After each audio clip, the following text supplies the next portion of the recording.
Dans la série Netflix, au milieu de la nuit, Théodora marchait seule. Il était très occupé avec son portable. Sans même entendre un bruit, Théodora a été percutée par un camion. À l'hôpital, Théodora se réveilla. Elle vit sa mère pleurer et son père en deuil. Et le médecin leur annonce que Théodora ne s'éveillera jamais. Mais ils ignorent que la jeune fille fut un esprit. En clair, dans la série Netflix, Théodora n'était pas morte, mais dans le coma qui ne peut durer que 3 mois.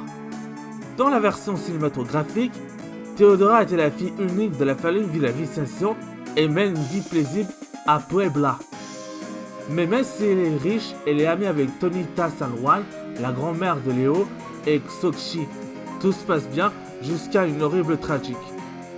En 1755, sa famille furent tués par la méchante la Nuela pendant qu'ils mangèrent leur soupe.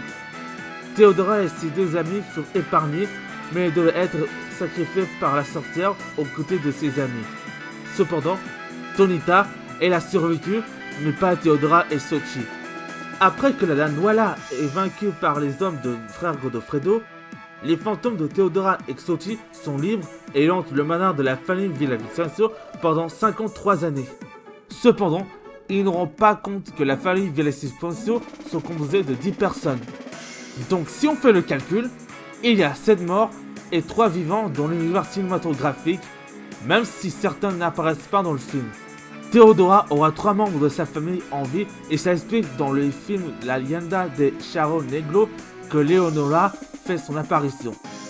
J'ai une théorie comme quoi un des membres de la famille Villavicencio vivent en Espagne et des années plus tard, Leonora est née et des années plus tard, elle avait le même âge que sa descendante.